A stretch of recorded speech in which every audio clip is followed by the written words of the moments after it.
Episode 3, DEJ, Papa Schro. What up, what up? Well, that was interesting.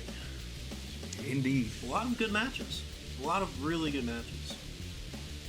Roman Reigns, Jey Uso kicked off the show. I didn't think that would happen. I was shocked. I was shocked when I turned that on.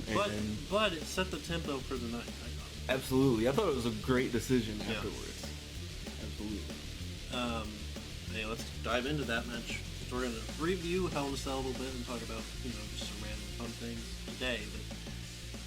But what a match. And yeah.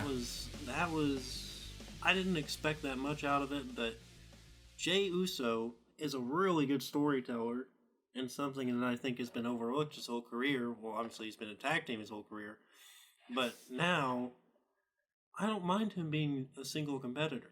Yeah, I kind of like it. I think he really performed well, and I think both of them, both the Usos, I think in the last probably 3-4 years ish, like have shown how good they are. Mm-hmm. In the ring, on the mic, they can really do it all. And as you said, storytelling, like wrestling is storytelling in the ring between the ropes, and they're excellent at that, both of them, and I think they both did an amazing job.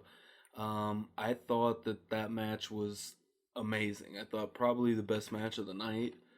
And to kick off the show, it started with, it set the tone. And my only issue with it was I thought it was a little overdone at the end. A little bit of overacting. I didn't need Roman Reigns crying in the middle of the ring. That was you know what? I didn't either. But once it was explained why he was crying, I was like, oh, that's actually brilliant. Because, he's not sad that he did it. He's sad that what he has to do now is basically kill Jimmy Uso because he's going against Roman Reigns.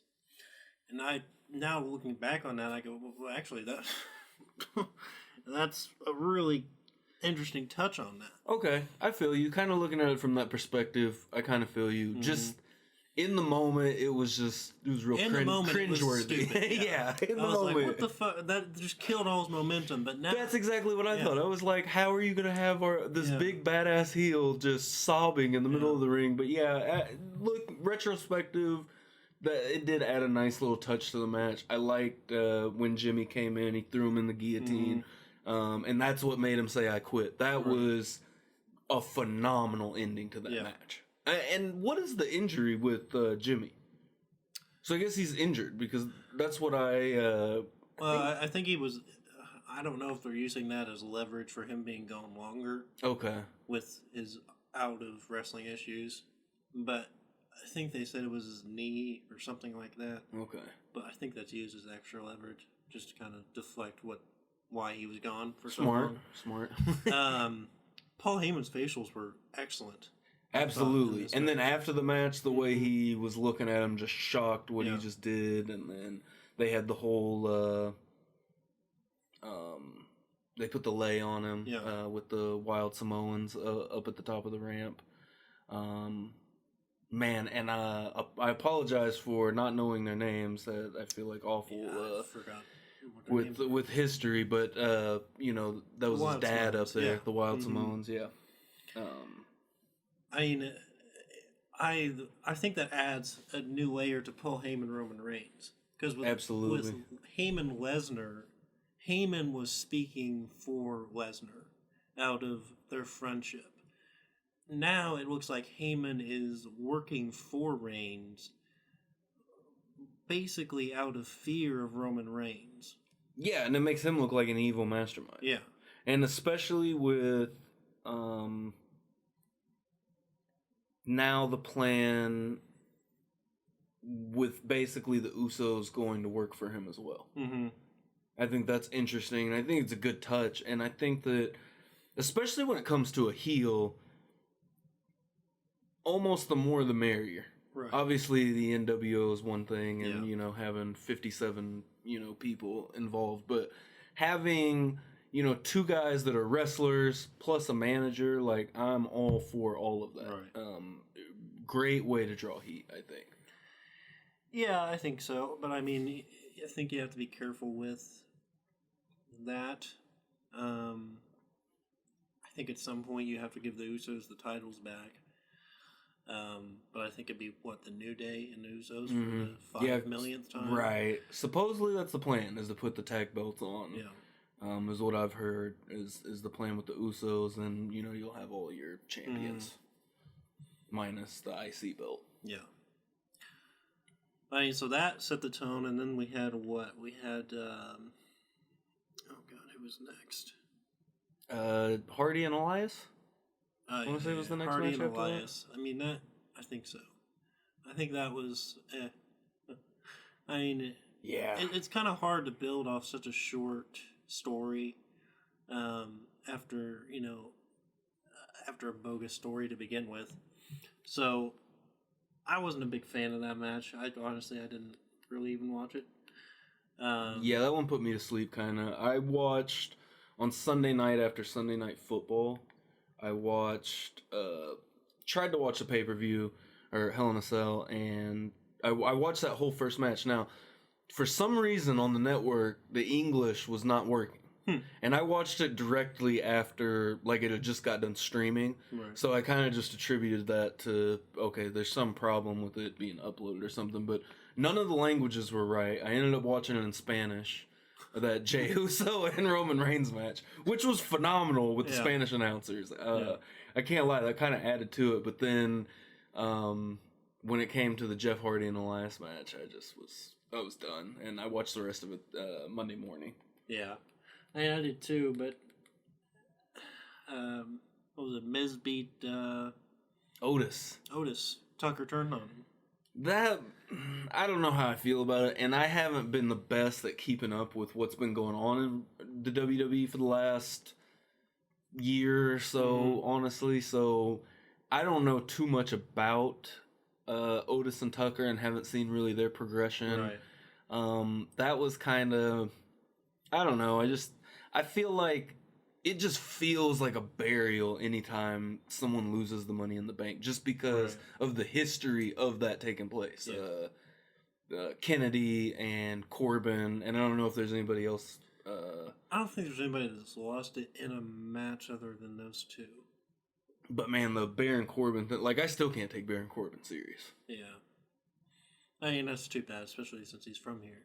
Yeah. But that match was interesting. And then you had arguably a tie for the best match of the night,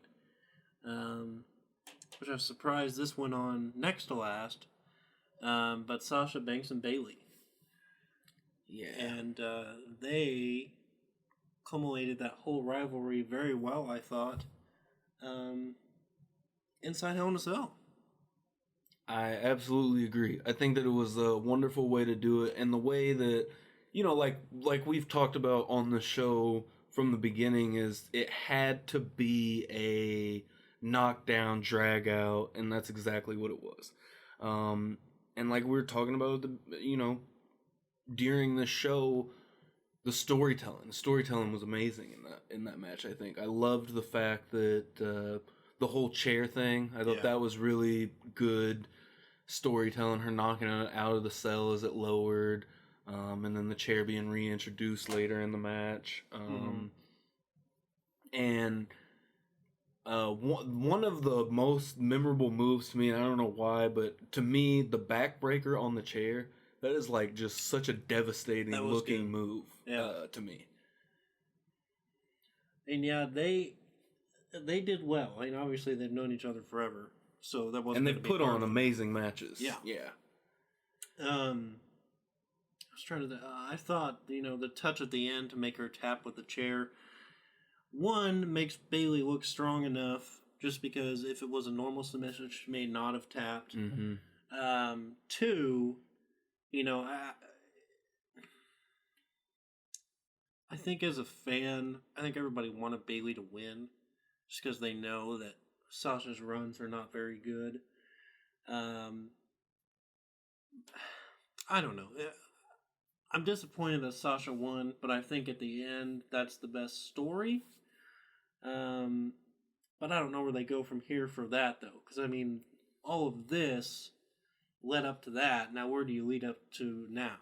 Right, and where does it go? Do they continue that story? Because I think for now, I think you should put a fork in it for the moment. Right, because I mean, the only This has been like a 2-year-long story almost. Because all right, I mean, now basically all you do is have Bailey just be obsessed and have her kick the shit out of Sasha every single week until they get to Survivor Series. But then Bailey has to win; she can't lose, and because that just makes her look weak. So I don't know, but I thought it was a great match. It was a wonderful match. Put on a great show, but there's nobody else on SmackDown who's even close to both of them talent wise, since Charlotte's still out. Yeah, who's even on the SmackDown women's roster? Nobody of big note. Right. Yeah, I can't think of anyone else off the top of my head, honestly.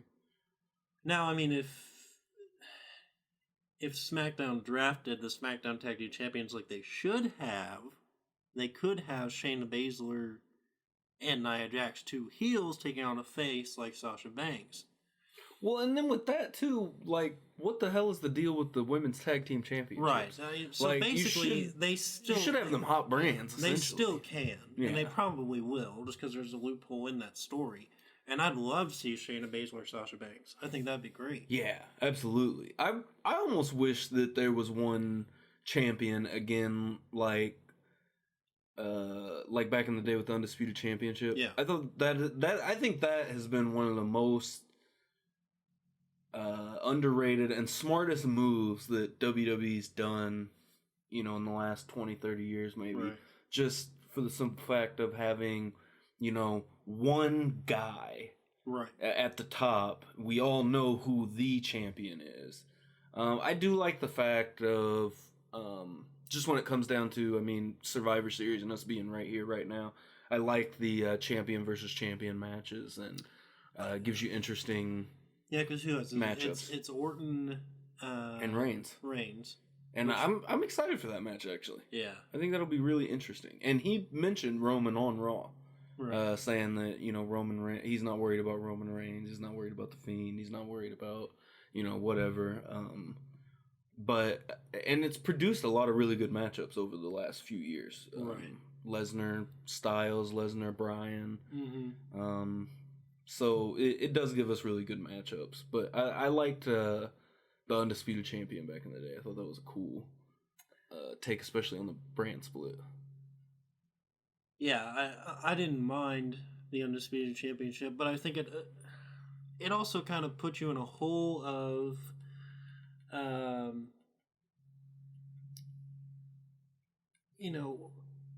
who's going to be the next champion? Who's going to be this? Who's going to do that? Who's going to fight for the other championships?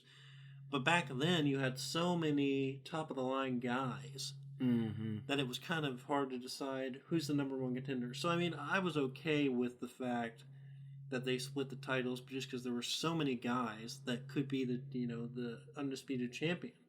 Man, and absolutely, and really, nowadays, same thing. You have so many guys on the roster, it's just really the fact of the matter of knowing how to utilize them. Right. And so let's get back to Hell in a Cell and talk about the next match that was Bobby Lashley and Slapjack is his name, from Retribution. And this is the first time we spoke about Retribution on the show since, and from the inception of the show is right when Retribution was beginning. And I think that we really probably haven't talked about them just for the simple fact that I don't know what the hell to think about them. No. And especially after these last 48 hours of Monday Night Raw and Hell in a Cell, what the hell is Retribution? Who cares about Retribution? I don't think they even know at this point. Honestly, I think they'd be okay to just drop it. I don't think anyone would care. It's just pointless. If you're gonna have somebody go out there and get killed by Bobby Lashley, and then on Raw lost the elimination tag team matchup against the Hurt Business. Right. And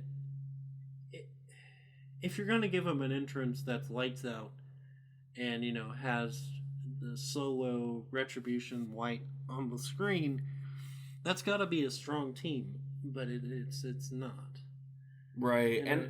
And I don't think that we've been given a real reason to care about anybody in this stable.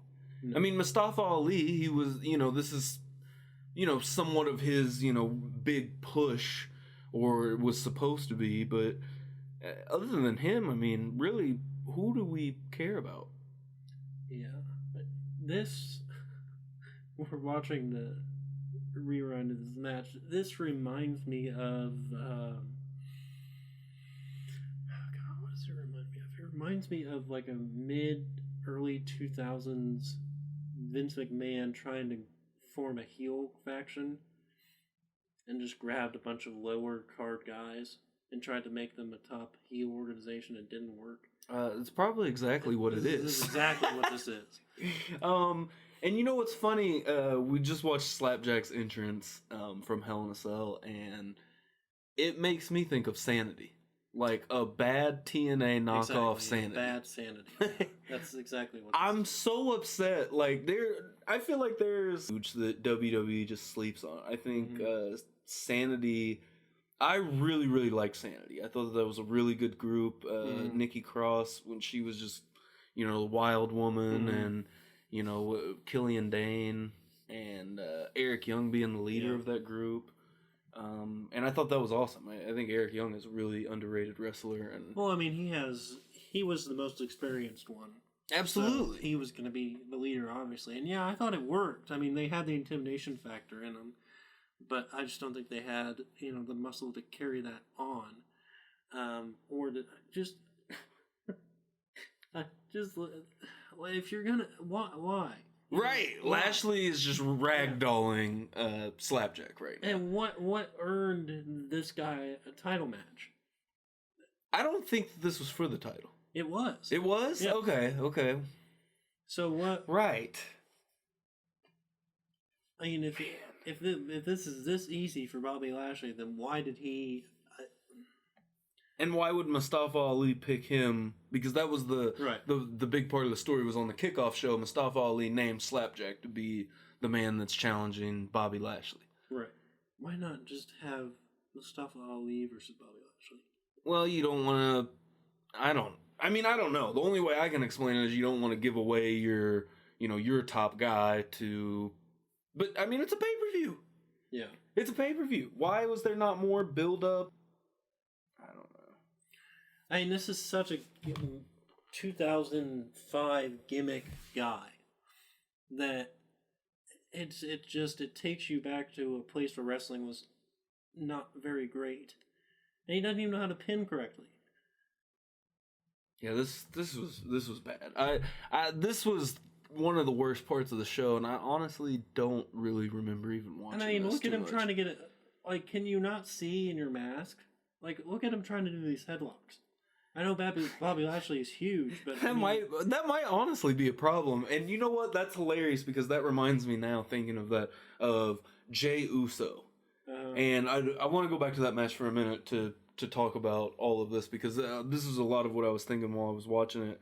One, when they pulled out I can't think of the name of it, but when you have a rope match, what the hell? Oh, strap. Strap. Yeah. Why the hell could I not think of that? But okay, so they get the strap out, and Jay has just an awful time trying to wrap Roman's head in the strap. It was one of the just, it's wrestling. It's just wrestling. Like that's the only way you could explain. I mean, that match was so chaotic. I think they were okay just because it made it more chaotic. Absolutely. But, and then he proceeded to nearly murder Roman Reigns. Yeah. That was when I was sitting there thinking about it, and when he went just lifeless, I was like, he just murdered him. Yeah. Yeah, that was not the best attempt, but that was the only probably negative thing from that match. Absolutely. But I think it was so chaotic. Honestly, I think it's okay because it added more desperation to Jey Uso because obviously he wasn't going to win that match. Right. But I think it also added another layer to Roman Reigns' character. I mean, he will die for the championship, and I think that was brilliant. I think that's what sold, and then they just do a disqualification. Why? Because it's WWE. We're back up to the Retribution match from Hell in a Cell. Anyway, but I mean, and he's wearing all black. Or he's wearing a turtle. Like what? Anyway, I mean, this was obviously not good. And then where's the Hurt Business? Where are they at? Right, and essentially it's a Monday Night Raw match. I mean, this is a weekly episode matchup. This is not a pay-per-view. You know what's really funny about the Hurt Business to me is I just happened to watch TNA or Impact for quite some time during the Bully Beatdown Club. Right. Do you remember that? Oh, yeah. The MVP rant. I mean, it's the exact same stable. Right. I think it's hilarious that they are doing the exact same thing, but I think that it worked in Impact. I enjoyed it, and I think that was part of what kind of kept me watching for that span of time. Yeah, I mean, I think that's what made Impact interesting during that period, because Kurt Angle had the Main Event Mafia.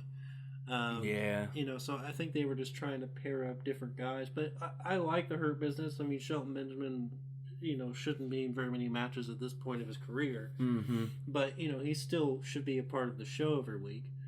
And he is. So, I mean, and MVP shouldn't be in many matches either. So, I think it's alright, you know, but this was pointless. And I think they knew that. So, I think they just ended the match way earlier than it needed to go. But this leads up to the main event, which was Orton McIntyre for the title. And I've heard people have mixed reactions on this. I thought it was fine. I thought it was too. I thought it was a pretty good match. Yeah, I expected Orton to win, but it looked like they were going to let McIntyre win. Mm-hmm. And I was worried about that because, I mean, McIntyre could not win that match again. So, I mean, I think they just kind of booked themselves in the corner, but I was fine with Orton winning, and I was fine with how he won. I know people didn't necessarily like them being on top of the cage, but I didn't mind it. I thought it was a good tip of the cap to, you know, some of the older Hell in a Cell matches. Yeah, and I think why not? Because I think why not add some type of flair like that to what is, I think, clearly going to be number 3 out of the 3 Cell matches, right. You know? And I'm sure that's kind of why it got probably mixed reviews more so, because it wasn't the best match of the night, and you know, that's not a bad thing necessarily. I mean, there was 2 wonderful Hell in a Cells that had, you know, some real long-term storytelling aspects to them. You know, obviously Roman Reigns and Jey Uso, I mean, they're family. This goes way back. Bayley and Sasha Banks is, right. You know, 2 women that we've seen a friendship for the last, I mean, damn near 10 years, right? I mean, right. Going back to NXT to the early 2010s. So I think that, you know, it was clearly going to be, just from a story aspect, number 3 out of all of them. And, you know, the way it delivered was a good match. It wasn't bad. It wasn't awful. It wasn't the most spectacular match. I liked the spots that they did. I think the spots that they did that they needed to do. But I think that this kind of goes back to gimmick pay-per-views, really, because, you know, how many times have we seen the spot of the guy falling off the side of the cell into the table? How many times you can only do so much with every gimmick, and I think when you have a Hell in a Cell every October and you're forced to have 3 cell matches on one pay-per-view, and, you know, the Elimination Chamber, there's, you know, at least 2 Elimination Chamber matches. There's only so much you can do in one night, in one, you know, thing. And I think really the less we see things like that, the better. You know, because then it makes it mean more. I mean, the first Hell in a Cell was maybe the best Hell in a Cell ever because it was the first Hell in a Cell we saw. And then, you know, the King of the Ring, where Mankind gets thrown off the top. I mean, back in the late 90s, it was very sparingly used. So I think that's a big part of sometimes when you get a lesser rivalry, maybe, And this has been a very intense rivalry between Orton and McIntyre. And then add in Keith Lee in the mix. I thought that was really good. I thought that was really good to give us a break of them and continue the story. But all in all, it was pretty good. It was a pretty good match. I had no problems with it. Yeah, I didn't really have a problem with it either. I didn't really understand the beginning of the match. I thought that was kind of random. Orton's sneak attack didn't work, which then why have him do that in the first place if it didn't even work? I mean, it. I don't understand the development of McIntyre. Has he become this omnipotent being where he knows and senses everything? Because obviously, because he kicks out at one all the time pretty much, and he knew that Orton was behind him. So is he all knowing that? I just don't understand. Because we saw Monday night on Raw where he apparently worked out a deal with the Fiend. I think is their secret telling point of the story. Interesting. Because on Raw the night after, Orton has a moment of bliss with Alexa Bliss, which everyone obviously knew that was foreboding to the Fiend showing up. But the Fiend, the lights went out, Orton goes on stage, or McIntyre comes out first, attacks Orton, lights go out, Orton's on front of the stage with the title, Fiend's behind him, Orton doesn't really turn around, he knows he's there, and then McIntyre's standing in the ring. McIntyre is not afraid of the Fiend, but knows Orton is trapped. So Orton either turns around and fights the Fiend or fights McIntyre. So Orton decides to walk back down to the ring and fight McIntyre. So, what are you doing with Drew McIntyre? Is he turning into a Kane? Or, because I just don't understand what you're trying to do with him at this point. I think it's interesting how, cartoony somewhat WWE's gotten over the last, couple of years. Because even The Fiend, which I don't mind The Fiend because The Fiend is The Fiend.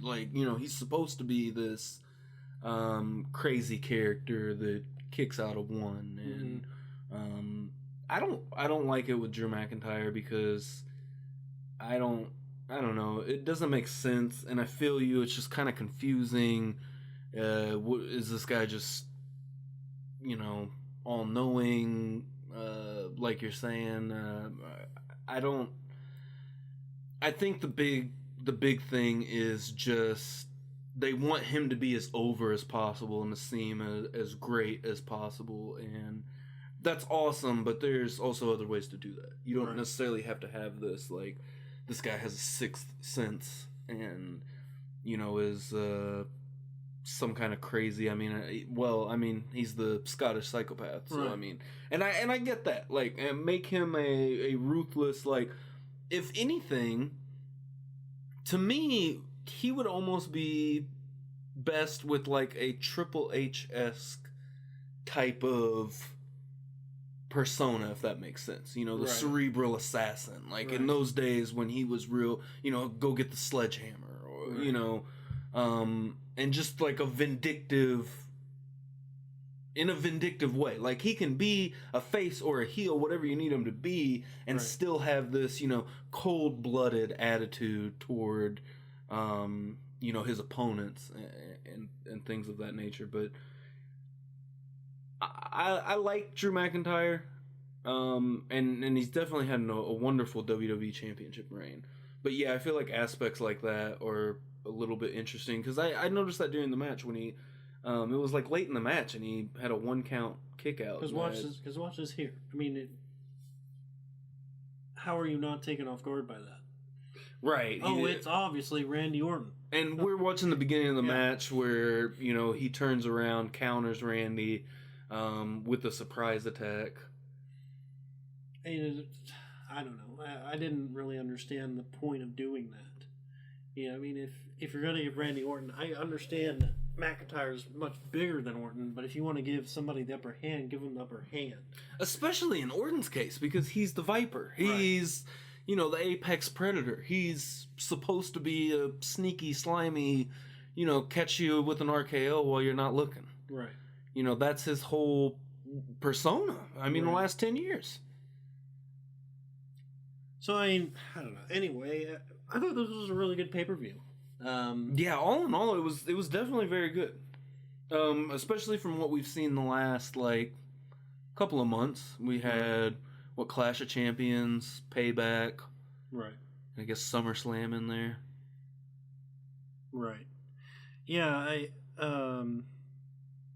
I liked it. I'd give it a 4.5 out of 5. I could see that, yeah. I'd give it a 4.5. I mean, but then again, I think that's kind of taken away from the main card matches, because the undercard matches were undercard matches. I mean, they weren't.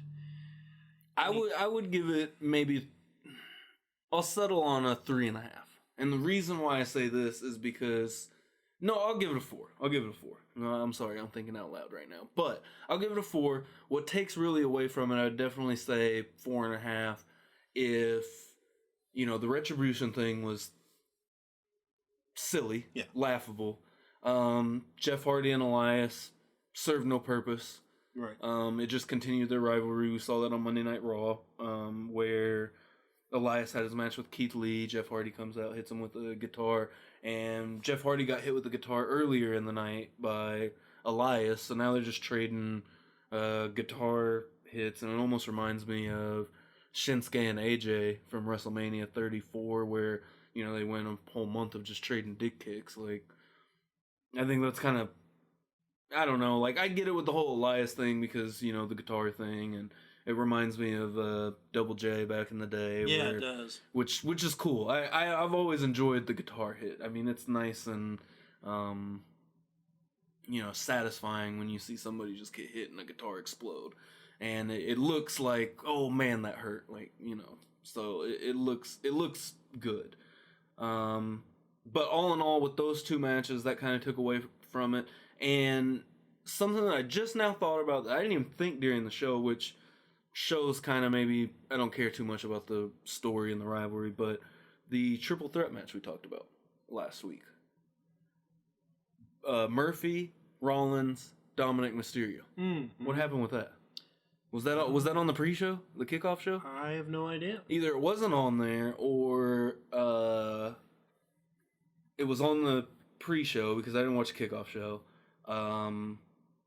or CBS Sports lied to us. Probably. I mean, they probably canned the match. Yeah. Which is fine. I didn't really want to see that match, honestly. I mean, we've seen it before. It would have been interesting to watch Rollins work with that. Mm-hmm. I think that's a big payoff to that whole storyline, though. And I think that just shows, I would have much rather seen that than... Slapjack versus Bobby Lashley, or, that could have easily been a pre-show thing. I mean, who cares? Or Jeff Hardy and Elias. I would have much rather seen that triple threat match rather than those two. Right. So, I mean, if you plug that in one of those, and maybe there's some, we don't know about that, with the match that may have got it canceled, or, maybe, who knows. But, that's what holds this pay-per-view back for me, because I think this is the best pay-per-view I've seen in quite some time, I feel. Yeah. I don't think that I felt this good about SummerSlam.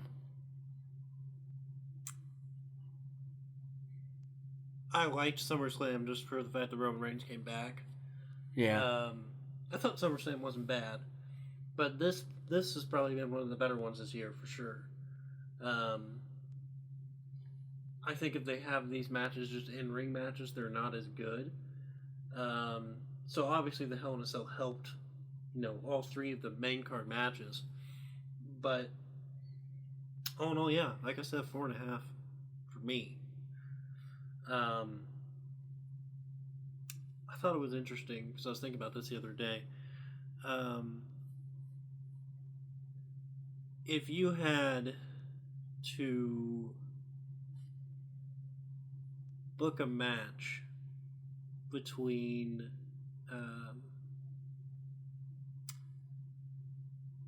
CM Punk and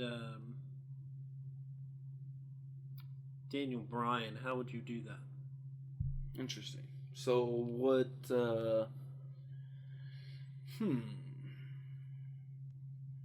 Okay, so we're talking more like right now. Right now. Okay, right now. So like a CM Punk comeback, essentially. Right. Interesting. I think you book Punk as a heel. I think what I would do is have him, which with the circumstances we're in, this doesn't work. But what I would like is to see him, hoodie and his black shorts or whatever pop up out of the crowd. Mm-hmm. Maybe Brian's giving a promo, maybe something inspirational-ish, just to kind of drive the point home of heel, face. Maybe talking about, his injuries, yada, yada, yada, his comeback story, something like that. I know we've heard it a million times, but have Punk pop up in the ring and attack him, and maybe not necessarily know who it is at first, maybe put a mask on him or something like that. Right.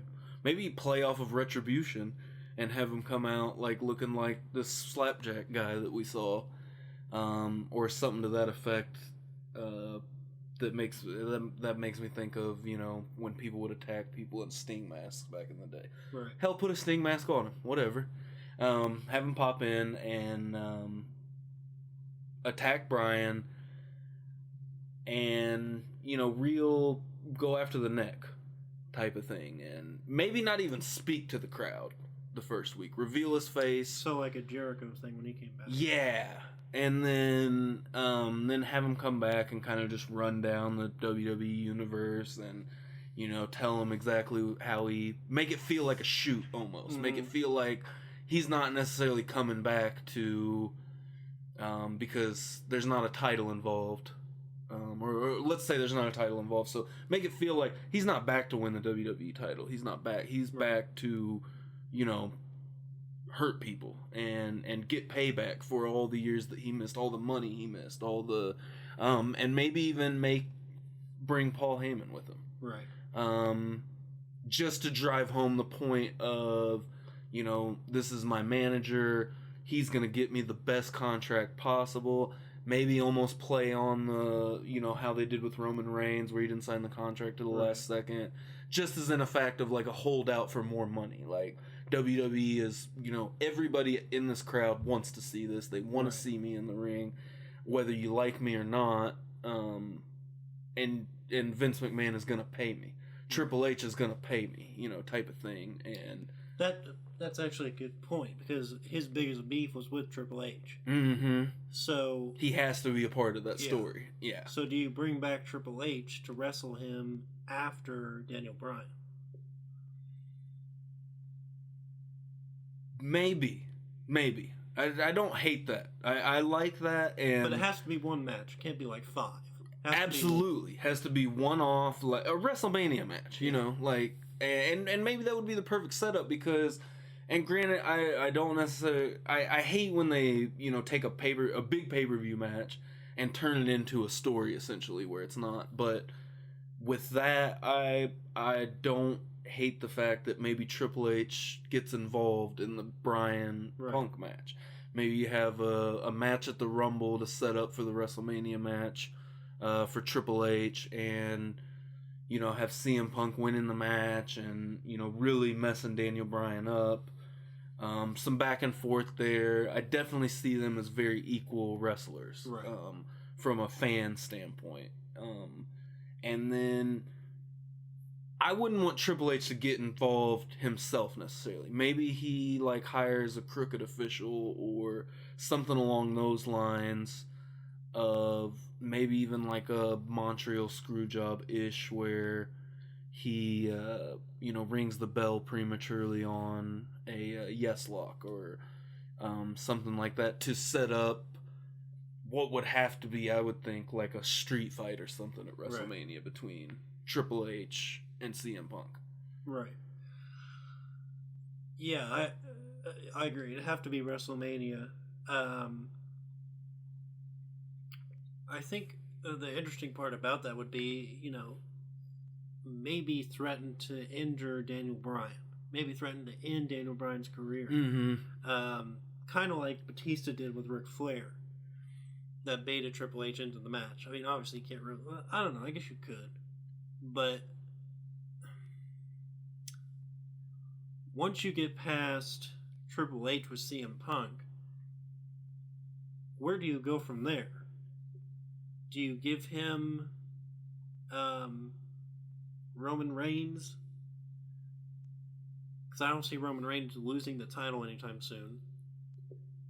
I think either one of two things, essentially. And yeah, I agree with you. And if, like, in a fantasy booking world, if we're looking at WrestleMania to be the Triple H CM Punk match, you're looking at now Roman has had a lengthy title run. Mm-hmm. I mean, he won the belt in August or September. September. Right. He won the belt in September. So then we're looking at a very lengthy title run of 6-7 months or so. So I think it would be okay for Punk to take the belt off of him.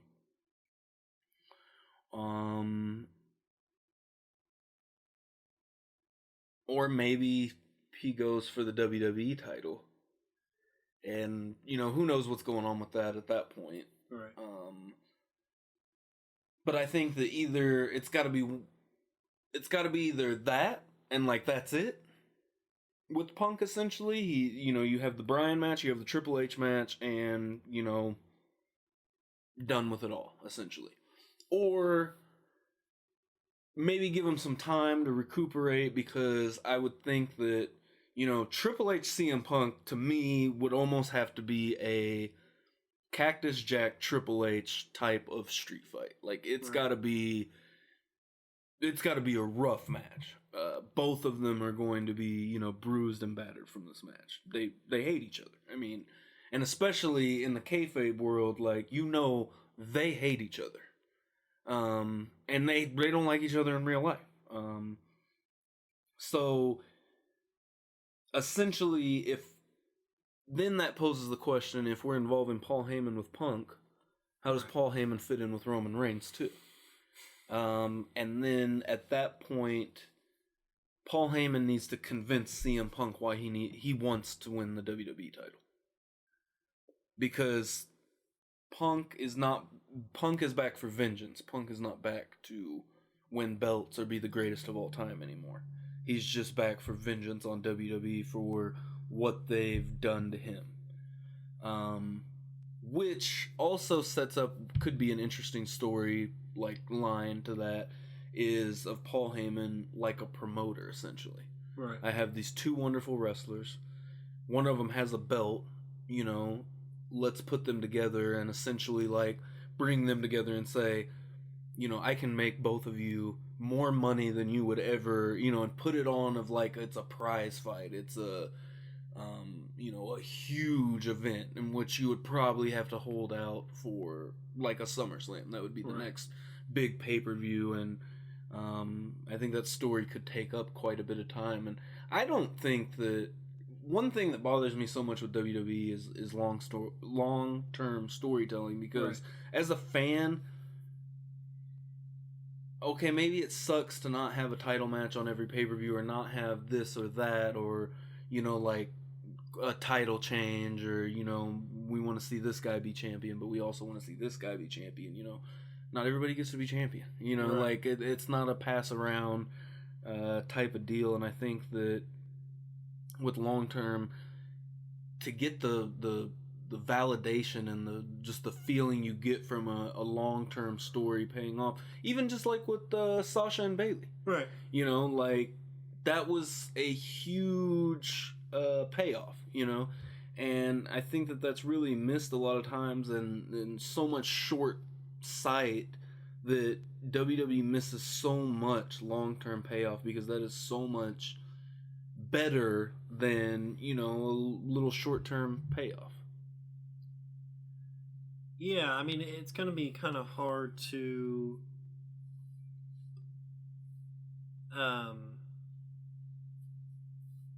it's going to be kind of hard to let that breathe in booking in general. Mm-hmm. Because I mean, you do have to figure out, how do you put CM Punk over strong for essentially after WrestleMania 5 months. Mm-hmm. Because I mean, you let him win at WrestleMania, and he's got 5 months to stay strong enough to wrestle Roman Reigns for the title. And I think the best way to do that, especially if we're, this scenario, the best way to do that is maybe you don't see him a lot, Right. like a Brock Lesnar type deal. And right. when you do see him, it's like him and Paul Heyman, or I think in this scenario, a huge scope on money and contract, and like everything's got to be right every time. That way, we don't need to see CM Punk every Monday night. We don't need, especially not in the ring. I don't think that he even needs to have another match necessarily. And especially if you're booking it to a way of like it being this ultimate prize fight, because I think that it's funny. And I know we talked about this on the show about the relationship between mixed martial arts and wrestling. I think both of them can take so much from each other. Right. When it comes to promoting and in MMA, and booking when it comes to WWE, because I mean, like, look at what happened this last weekend with Khabib. We haven't seen Khabib fight in over a year. Right.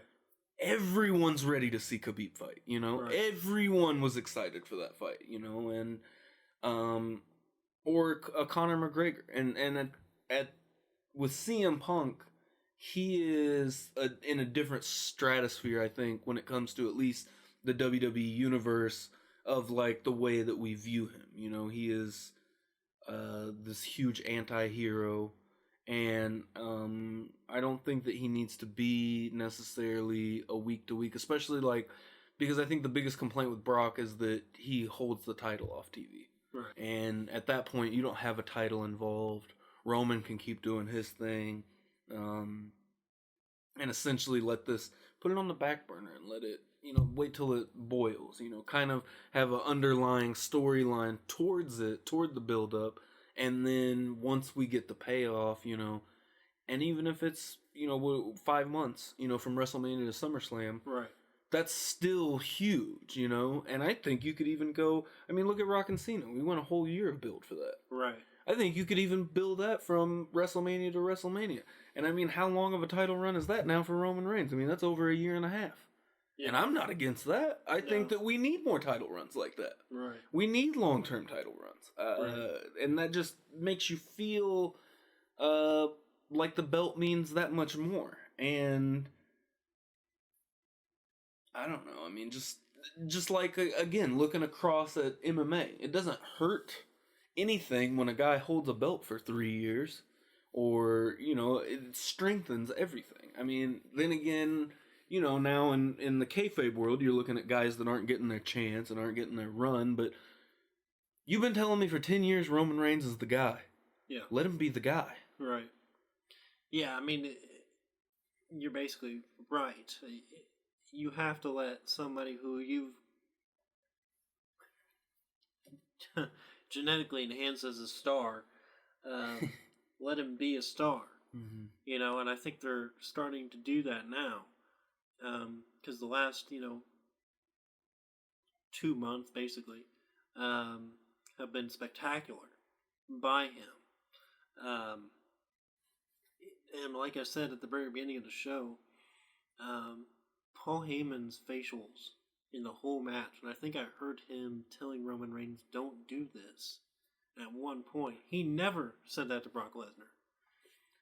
And it just adds a whole nother layer to the Roman Reigns character. Yeah, this is a whole new Roman Reigns. It's a whole new Roman Reigns, and it's beautiful. Even his promos have been fantastic. Very foreboding, very, very, I don't even know how to describe it in a word, really, just very, this is what I'm gonna do. So you have the option of not doing this, or this is what's going to happen to you. And obviously we're going back to a circle here, but just that whole match and the whole building of Roman Reigns is only getting better each week. I'd like to see him take on somebody new. I don't know who that'd be. I'm trying to think who would be on SmackDown that would be good enough to take him on at this point in time. So I don't think we'll see an Uso 3. I think they'll form their group now. Yeah, I think so. I think that was part of the stipulation of the match. Mm-hmm. Yeah, I kind of feel you, because I don't know who exactly you put in there with him. Braun Strowman is the first guy that comes to my head. That's old and tired. And absolutely. I don't think you can book Braun Strowman's microphone skills against Roman Reigns. It's just not. It just wouldn't sell. And it sucks, because I think that Braun is really kind of... I think he peaked and has fallen at this point. He's kind of a falling star. And well, I think they tried with the title, but it was obviously going to be a Bray Wyatt Braun Strowman feud, and that's where it was going. And you couldn't let Bray Wyatt lose more than once or twice, or even though he technically lost once, and the second time was bringing out the Fiend. Mm-hmm. So I mean that it just kind of Braun Strowman finds himself in situations where he can't be the guy just for the fact that he's wrestling somebody they're trying to get to be the guy. But at the time, he's supposed to be that guy. So he's had a hard career of after leaving the Wyatt family of trying to be, that big cartoonish, villain. I mean, obviously, his first run with Roman Reigns was good. Mm-hmm. Absolutely. But they're two different characters now. Yeah, and he's definitely an interesting character at this point. Right. So I mean, AJ's on Raw now, so you can't do Roman AJ, which would be really good. Yeah, that would have been excellent. I guess you could do a Roman Daniel. But I don't know. I think a lot of people are unsure of Daniel Bryan's future right now. I think they feel like he might be retiring at this point. Really? Or at least taking a step back from full time. I don't even know who would be on that roster. Seth Rollins, maybe? Rollins, Kevin Owens. Oh, you know what? I bet it might be Seth Rollins. I could see that. But then at that point, you got heel. Rollins would turn face. Because he doesn't have that Messiah following anymore. Yeah, okay. Yeah, you know what? I can totally see that. I feel like Rollins would try to join with Reigns, and then Reigns would reject him. Then Rollins would become face again, just for the fact of now he tries to tear down Roman Reigns. Mm-hmm. How do you feel about Seth Rollins? He needed to be heel. Yeah. And I think he's a great heel. I liked the Messiah thing. I thought it worked well. It's a little bit of a ripoff of CM Punk. A little bit. Yeah. Not as well delivered as CM Punk's. But Seth Rollins was a bigger star at the time than CM Punk was. Yeah, and I liked the whole Monday Night Messiah gig. Right. Like, I thought that was cool. That was smart. Right. Because, I mean, he needed something that made him delusional. And I like that. And it contests with the whole theme of when you wrestle the Fiend, you become a different person. And that was, it's another nod to their storytelling abilities when they want them to be. Yeah, because when WWE wants to tell a story, they can tell a hell of a story. And just Hell in a Cell shows you that from the different matches. Right. The Retribution versus Bobby Lashley. Awful. But then you look at Jey Uso and, Roman Reigns, and it's like, this was one of the greatest storytelling performances ever. Right. Yeah, I mean, it's so flip of the coin with them, but I think you do Rollins Reigns. just kind of go with the storyline of maybe Rollins feels like he can join Reigns and be stronger. Reigns pretends to let him in, and then does the things that he's been doing. But you kind of have to let Reigns destroy Rollins. I don't think you let that be a fair match. I agree at this point in time, but I think that's also why put that on the back burner maybe for a minute, right. And give somebody, bring somebody else up for him to absolutely destroy. Because I think you're right. I think he needs another feud where he dominates, and right. Just get that real feeling behind him that, he's steamrolling and nobody can stop him. I don't think you throw Kevin Owens in that then. I agree. Because I feel like that. I feel like that actually could be next then. Because you don't want. I think you're right. You don't want Seth Rollins to get in there right away. So it might be Kevin Owens. Which, if it is, that's just so tricky. Because you can't let Kevin Owens be beat like that. But you kind of have to. Right, and especially where he's at right now, where he's kind of fluctuating at this kind of mid-card to upper-card level. I mean, either way, I think Reigns is having a wonderful run as a heel right now. Right. A great title run, and I think exactly what he needed for his career.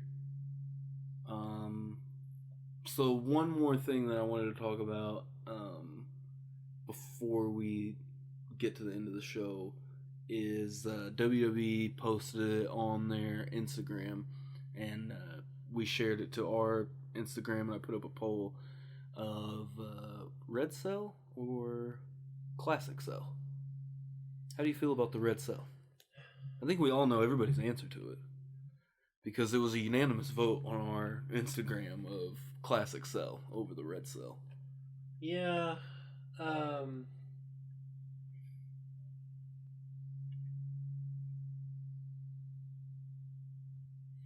I don't mind the Red Cell.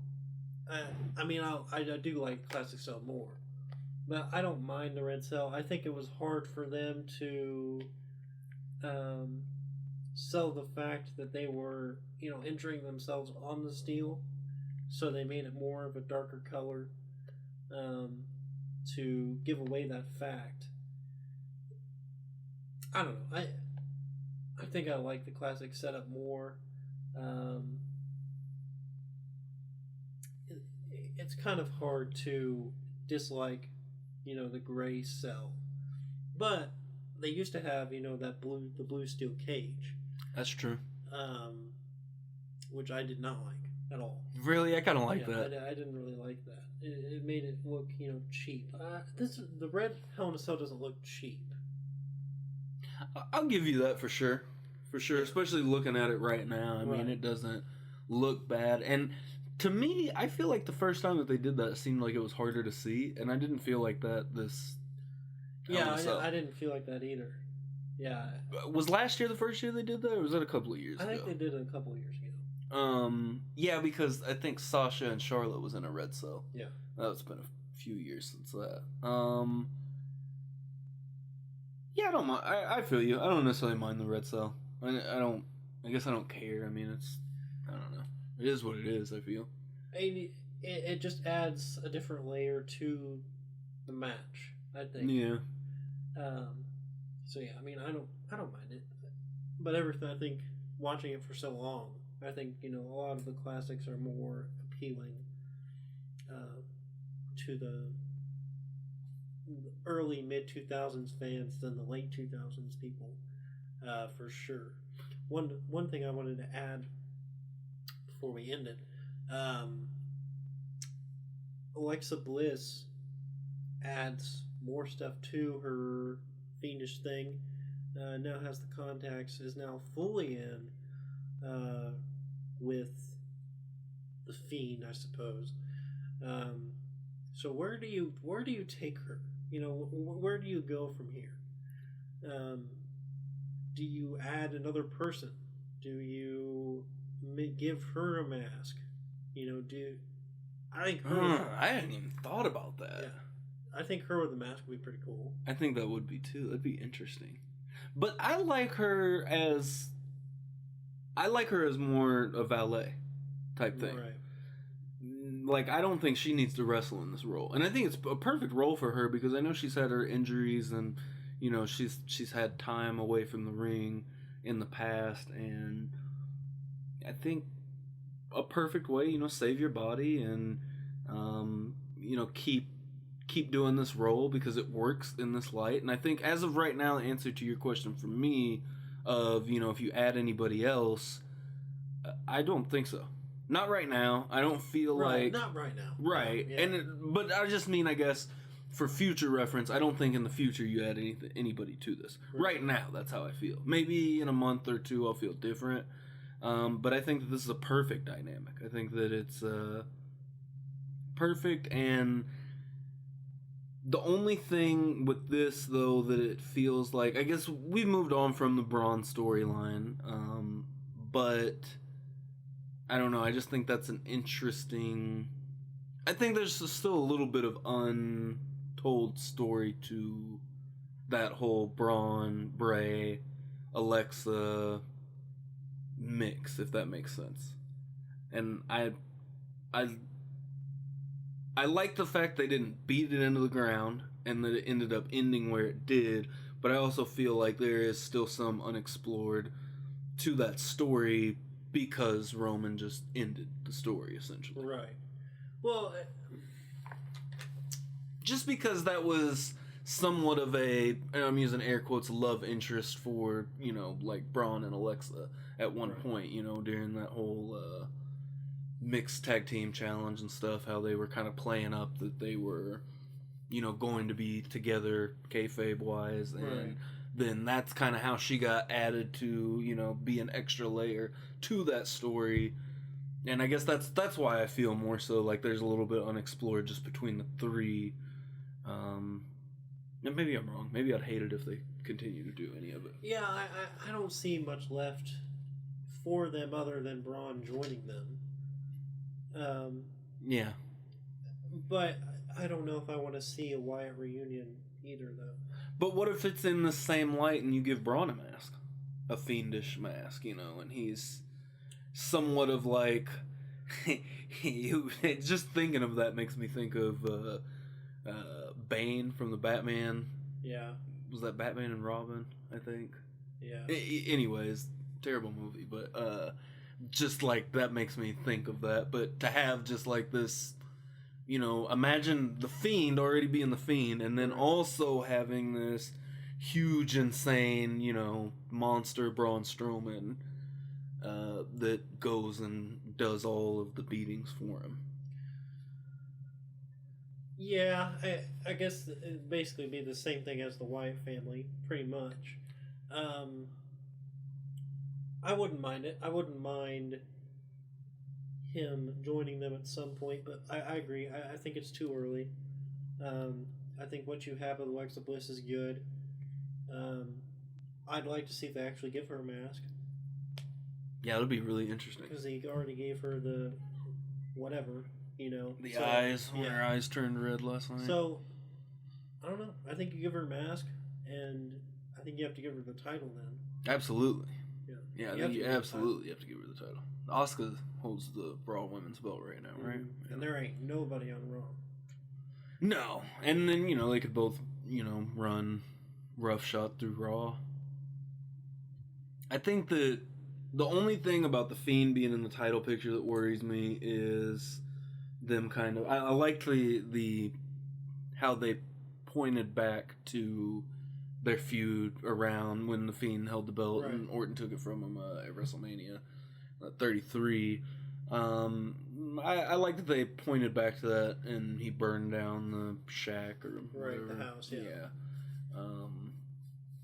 So it's gonna be interesting, but I think it's the same thing like with Sasha Banks in the title right now. You have to commit. If you're going to do this, you have to commit. Right. There is no going back. And, if the Fiend doesn't... If he takes the belt and doesn't hold it for at least 6 months, I think that's doing more bad for the character than good. Yeah. Because, we're led to believe that he's this insane force. Mm-hmm. And if he is not going to appear that way on television, I feel like, what's the point? What's the point of even involving him in this? Might as well just let, McIntyre and Orton continue their feud. Yeah, I think... We're throwing AJ Styles in there. Yeah, so, I think pretty much you're looking at... I think you're looking at an Orton McIntyre one more time, since Orton has the title. But you can't do it at Survivor Series. Yeah, whatever the December pay-per-view will be. And I'm almost okay with that. And Orton has to win it, obviously. But I'm okay with that just because that gives us, it's the same thing like we talked about with the Keith Lee thing. It gives us some time to breathe. Right. We'll at least have a month between seeing another match between them. But right. Or was The Fiend a swerve-ish foreboding thing? Because Edge has to come back. And Orton can't lose the title before then. Mm-hmm. So maybe The Fiend was a swerve from WWE. That's possible. I think the point is that The Fiend always remembers, rivalries, and it's just really good backtelling by WWE. Absolutely. So and the Bray Wyatt character, right. which is somewhat apart from the Fiend, which I love the fact that he's done that with his character. Mm-hmm. There's kind of a distinguished Bray Wyatt. There's a distinguished Fiend. So, and I think Bray Wyatt being this just insane, obsessive kind of, crazy person, right. I think is awesome. Like you said, that he remembers the feuds and things like that. Maybe it's a whole swerve and we're going to get Fiend McIntyre rivalry with, maybe, they have a match and they swerve it with Edge coming back, the DQ, and because you said that McIntyre and Fiend kind of had a deal. And it's like, well, what happened to our deal? Like, well, right. Edge came back, whatever. Okay, now we're fighting and they're fighting. A lot of interesting shit. Right. A lot of interesting shit. But, we've had fun the last two episodes. Had a lot of good feedback the last two. I thought we've had a lot of good times. Absolutely. I think the show's done a lot better than expected the, beginning to be. Right, yeah. I thought it's been great, and, we love to hear from you guys. So let us know what you guys want to hear about next, because I know we're into a lot of different fantasy booking things and situations. So if you have any that you'd like to talk about, or, fantasy book-wise, let us know, because I like the idea of a good fantasy booking. Absolutely. We're available on YouTube, Anchor, Spotify, a few other podcast networks. Wherever you find a podcast. Pretty much. Pretty much. But other than that, we got other stuff to review another day, so we'll save it for another day. We're out of here.